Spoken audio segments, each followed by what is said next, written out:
It is open hand. Fine, okay.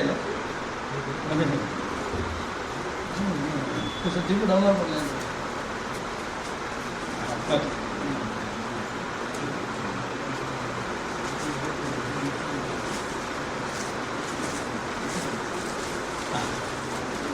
I'll just read out.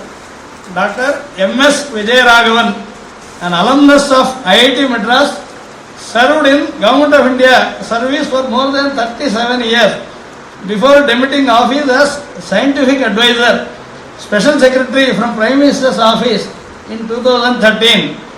He was picked up by Dr. APJ Abdul Kalam, then scientific advisor to Defence Minister, to work with him directly in his office to network institutions through harnessing scientific potential existing in the various institutional mechanisms in the country. Along with Dr. Kalam, he conceived and implemented various national missions whose objective is to transform India to the status of a developed nation by the year 2020. At PMO, Dr. Vijayaraghavan was tasked to shape the country's national security through technological empowerment. I have, of course, had a very good occasion in CEDAC. We had a lot of working on the computer security. Then, of course, he used to be the advisor, he used to be the mentor, etc. Dr. Vijayaraghavan is a firm believer of evolving strategies that are built around one's own strength. His core strength is in institution building, policy and planning, and launching of major national programs with the common thread of internal and external integration running all through and towards making India prosperous and secure. He piloted introduction of subsection 70A of the Information Technology Act 2000 for protecting critical information infrastructure and establishing National Critical Information Infrastructure Protection Center. Earlier, he was member of the high-level national committee formed by DOT, Department of Telecom, Government of India in 1997, whose recommendations led to opening of Internet in 1998 from the monopoly of VSNL.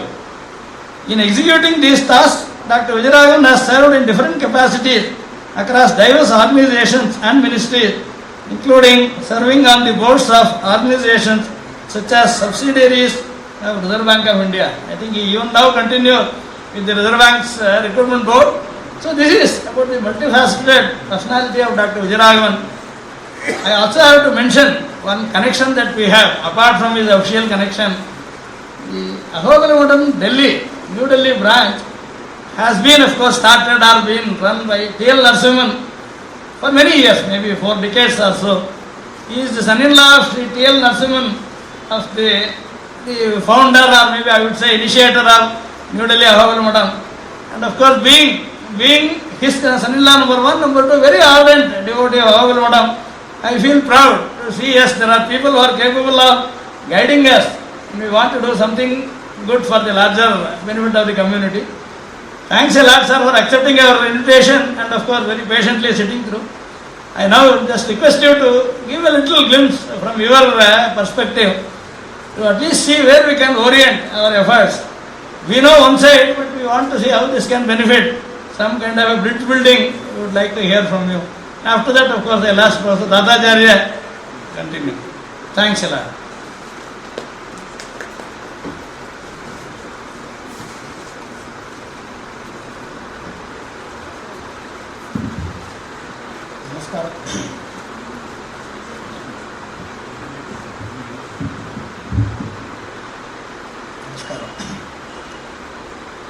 Lakshmina Samarambam Nadayamuna Madhyamam Asmatacharya Paryantam Vede.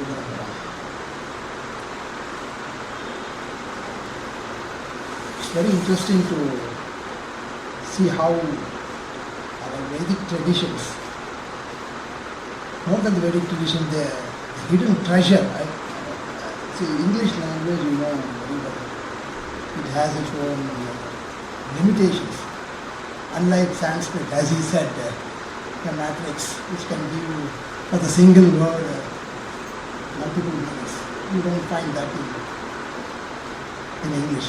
So for the lack of that, so the kind of hidden treasure that our ancient wisdom that has been passed on generation to generation, and interestingly orally.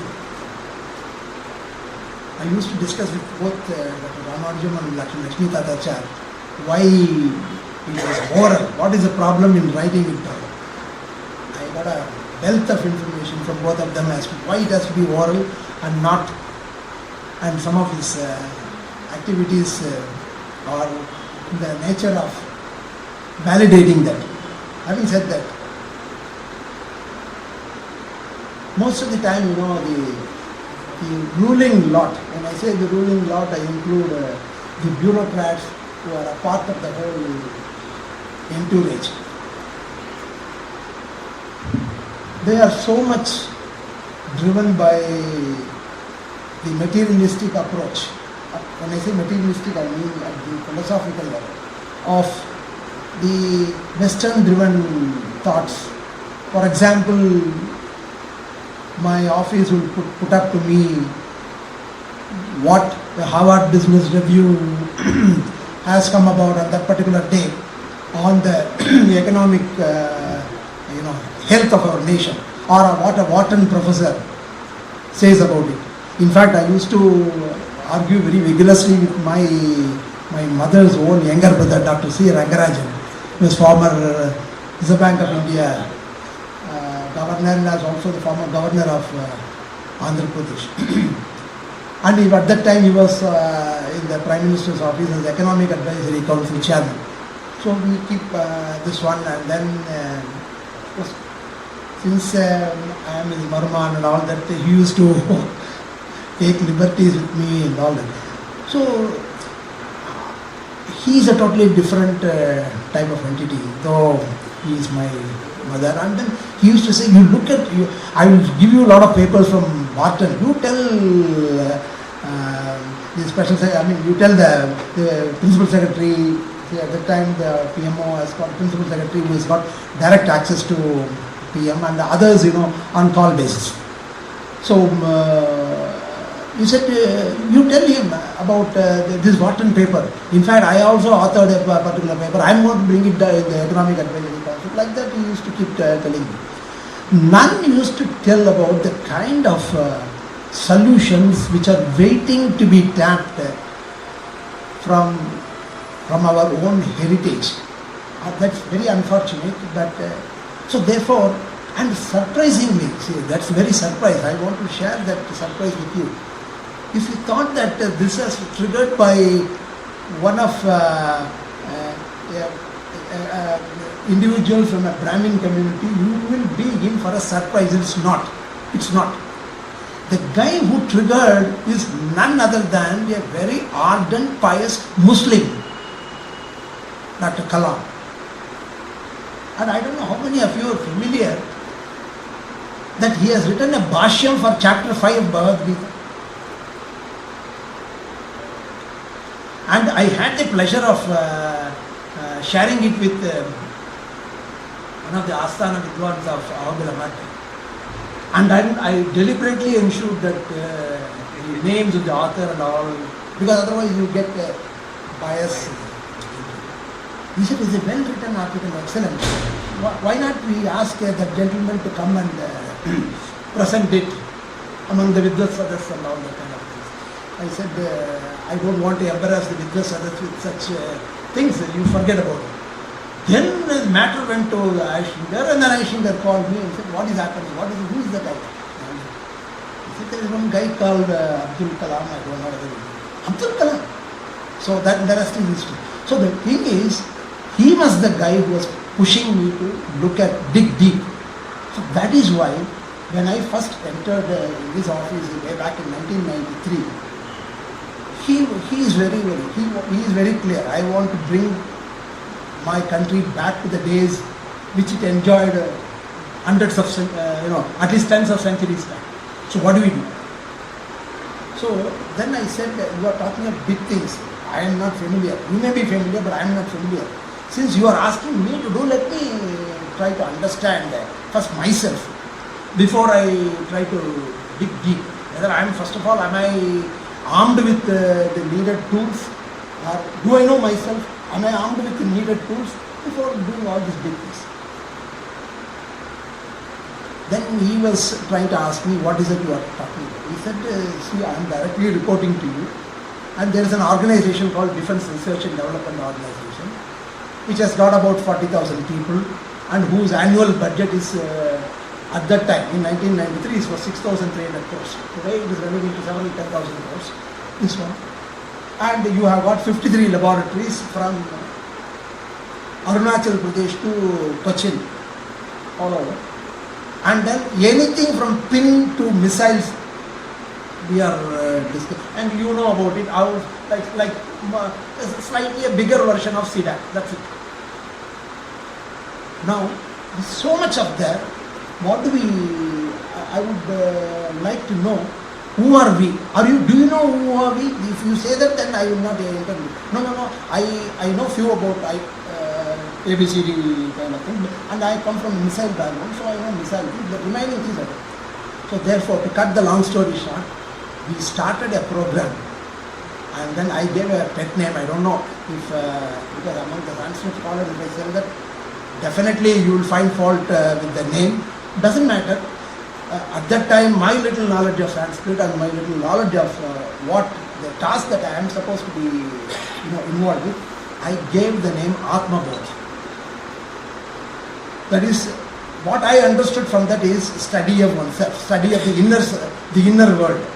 Okay, for me the world is, I come from one small laboratory, so like they say a frog in the well. But now I want to see a bigger well called the DRDO. Let me find where am I, what is my strength, what is my capable competence, what are the transferable competence that I have, what is the basic building block on which I can build further things. So this was the program that I started. Not much money, some 50-60 crores, that's all the money that I asked for. And over a period of 1.5 years, we brought out 7 important documents on various things that we have developed, the technology competence that we have, the products that we have, the people that we have, the equipments and infrastructure that we have, all documented. So that is understanding oneself, internal self. Now once that was done, we did many things. In fact, I have a concept patent also, because unfortunately in India you don't have a concept patent. I think that Ramanujan is aware. Your concepts cannot be patented here. But mind you, what was India few tens of centuries back is America today. They have a concept patent. Here in the ancient things, I do not know the equivalent of a patent, but because everything was offered free, so therefore I am presuming that there is no concept of any patent and all that. But today, the concept, from the brain you can freeze that information. That concept patent I got, and again I was inspired by digging the past. So my concept was based on the Panchabhutam concept, where everything and anything in the universe, new, old, existing, can be created with these 5 bhutas. Okay. So that flowed out of this Atmabodh. Now that I know what is my internal strength, what is that I have, I divided the whole thing into 5 different entities, class of entities. Each one is distinct from the other, and each one cannot be put into the other class. Okay, such 5 classes, and then any combination of any 2 led me to a third system which has not been even thought of, number 1. Number 2 is that can be developed in the quickest possible time, and third is it can be produced readily, immediately, and fourth is that is dirt cheap. See, you understand, no? Time, money, new thing, everything. And that patent that that concept that I patented had led me to develop a system called Bliss. I called it Bliss. That is balloon based low level infrared surveillance system. Bliss. That Bliss was developed in a matter of 10 days with what we had, and productionized within a month. And it is now the newer versions are all in. So this is the power of our if you dig deep, you get tremendous amount of power. So that is within. Now once I moved out from DRDO to work with Kalam as principal, he was at that time made principal faculty advisor to the government. So which means anything and everything that happens in the domain of science and technology in any department of government of India or state government is the realm of Dr. Kalam. Then he told me, oh, you did this, now tell me what can we do. Then that is how, again normally many of our thinkings will thoughts will come only during our lunchtime when we have little time to discuss. So he will say, Iyengar, enna pannindrikkinga? My goodness, he will embarrass me even in again in the Prime Minister's office. He said, see, you know, my Iyengar has got a, I warned him, see, don't bring all this because you know this is some kind of an unparliamentary type of anyway. So that's his style of functioning. Now that you are here, tell me what is that we can do. Then he said, sir, we have explored our inner world. Let me explore the outer world. Okay. Now again when we went back to again, for me the source of encouragement and source of strength is backwards in time. And many of you may agree or may not agree. For me, when I go back in time, I get strength. And if I go forward, I don't find anything. That's simple. Again, I found that our philosophical system, as much as trying to find within our own self, it is also exploring the outside world.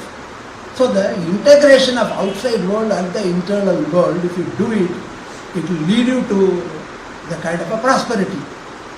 So that is precisely what we did in India Millennium Mission 2020, which integrates development and security together, yogam and kshemam together. Many people, I do not know, they would have ever thought why Life Insurance Corporation, LIC, used to call it Yogakshema. Okay, so maybe they thought to attract Hindu clients or something like that. But it is yogam and kshemam. Unfortunately, the Western world used to separate these two as two different things. Whereas our ancient pharaohs, they put yogam and kshemam are two sides of the same coin. Please understand.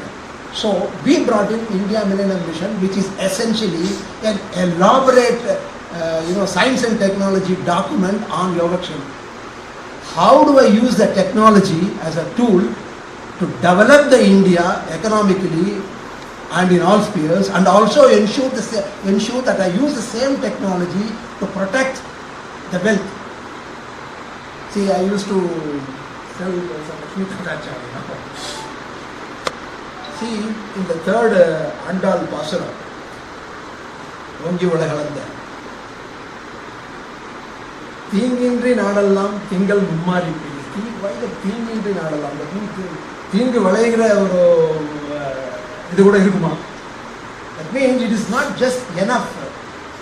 The rain, you require the needed rain. You require the needed rain at the place where it is needed, at the time that is needed, and in a quantity that is needed. That is the one which will give you I have petrol in my car or in my scooter, but unfortunately my small child or somebody opened that body. Okay, I go there, finish. I filled up the tank, but halfway through I find my petrol is out. So therefore you have to ensure not only you have the petrol, but also ensure that it doesn't escape.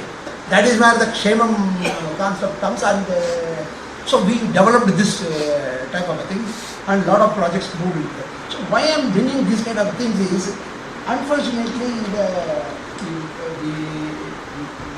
materialistic approach of the Western philosophy, particularly the Charbakam type of this one. Of course, when you want to put all the Indian philosophical system, Buddhism, Jainism, Charbakam, all that comes along with your 6 things.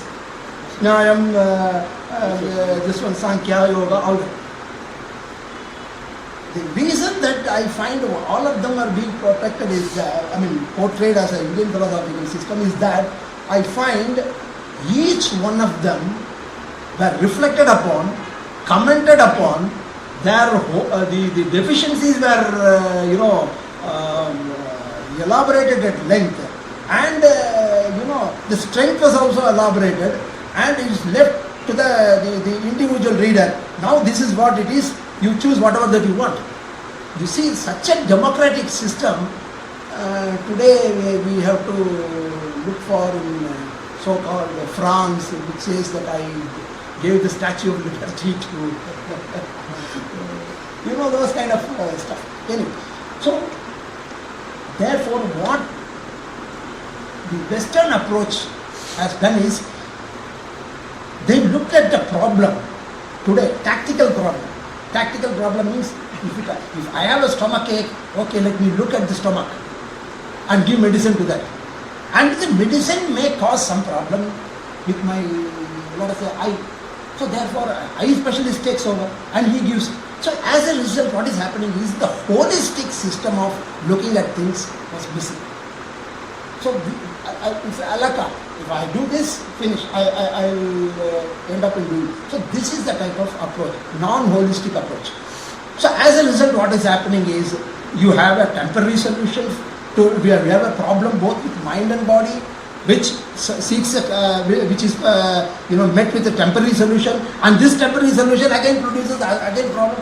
This kind of a samsara equivalent is what we are seeing it in today's Western approach. Okay, now the India Millennium Mission 2020 is the very antithesis. How do we get away from this samsara of temporary problems specific to mind and body, and then which temporary solutions again leading to this? How do we get over this? This is India Millennium Mission, which is what we were piloting as Developed India by 2020. Okay. A simple example, since we are in the education domain, there was a mission called Mission REACH. That is the acronym for relevance and excellence in education to reach higher educational heights. So here what we are talking about is relevance driving excellence. Yes, I have excellence, fine. But if I am totally irrelevant, that excellence has no meaning. So therefore the relevance should be the cart and the excellence should be the cart. The horse and the cart. Okay. So therefore this is a part of the India Millennium Mission. So we integrated the industry, academic institution and the government as a facilitator to develop the center of relevance and excellence called CORE, C-O-R-E, relevance and excellence. So, and again, Dr. Kalam, he in his impassions, he wanted some hundreds of that in 5 years. Let me tell you, over a period of, it started in 2000, today is 2019, in a period of 19 years, we were not able to establish core under Mission REACH more than 39 of them. 20 years 39, and he wants in 5 years some 200. Because he feels that, see, I have lost so much of time from my past. Can I compensate? So he is, that is why, he hardly sleeps. Okay. He wants to catch up. So many things these guys have done, and then we are again reinventing the wheel. Let's take from that. So this is one such mission, and it's a glorious success. There, all the three parties, educational, that is academic institution, the industry and the government, all of them are stakeholders. See, normally educational institutions, if you go and give what they will do, they are all used to getting money only. They are not used to spending money. Whereas government is used to spending money and not receiving any money. The opposite. So it's a fantastic match. A guy who is used to spending money meets a guy who is used to receiving money. Oh, fantastic! A fire and cotton. So everything used to burn, nothing used to come out. Here is the thing: if I spend, I bring money, you also bring money. Okay, and industry also brings money. Now, what happens? You are the head of the principal of the college, and then professor is asking you, can you give me this much amount of money? I want to sort the poor. You have certain allocation for him. Now what is happening is, if you want to give him more than that, then you have to pinch me, another department head. So what is happening is, then I will protest with this, what is so great about that? So there will be a lot of pressure on our professor to deliver. So there is an internal pressure. Now come to industry. You know very industry. 1 rupee they give, they will ask 10,000 questions. So if they are bringing in terms of crores or lakhs, you know how much they will. And and then the government. Again, there is going to be pressure. How did you spend? Have you spent? You know, as in the system. So there is a 360 degrees pressure with 100 and how much? 120 degrees separation. The university is applying pressure internally, then government is applying pressure externally, industry is applying. When all the 360 degrees, if there is a tremendous amount of pressure, what will come out? Only diamond. So that's precisely the approach of mission teach. So this kind of concept is not heard of there, therefore the people have not come out in good measure. So it has taken a long time for us to establish. So this the kind of thing which why I am trying to bring out this mission teaches. Mission teaches is a part of India Millennium Mission, and India Millennium Mission tries to build the internal strength with the external strength, and that is precisely what takes me back to several centuries back, before the world, not even, if India is a PhD holder, the world is not even in the kindergarten. So that is the type of beauty. So small contribution from our side, from the science and technology side, to harness the kind of power that we have. So therefore I am extremely delighted, and I mean, for lack of words, I have to say I am grateful to you for calling me for this particular things, and I wish many such events happens under Paramkishar institution, and I thank you very much.